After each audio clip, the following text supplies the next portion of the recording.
एक सानो गाउँ। त्यहीं एउटा सानो घर। त्यहाँ आर्यन बस्थ्यो। उसको आँखामा सपना थियो, तर जीवन सजिलो थिएन। घरमा पैसा कम थियो, कहिलेकाहीँ खाना पनि पुग्दैनथ्यो। आमाले हौसला दिन्थिन्, तिमी सफल हुनेछौ। ती शब्दले शक्ति दिन्थ्यो। बिहान ऊ उठ्थ्यो, स्कुल जान तयार हुन्थ्यो, टाढा हिँड्थ्यो। थकाइ लाग्थ्यो, तर ऊ रोकिएन। स्कुलमा साथीहरू उसलाई हेप्थे, ऊ चुप लाग्थ्यो, तर मन बलियो थियो। उसले हार मानेन।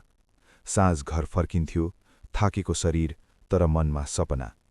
रात पर्थ्यो, ऊ पढ्न बस्थ्यो। सानो बत्तीको उज्यालो, धेरै मेहनत, कहिल्यै नरोकिने।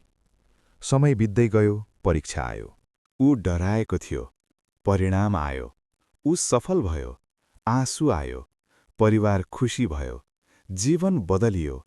ऊ अगाडि बढ्यो। पढाइ जारी राख्यो। ठूलो बन्यो।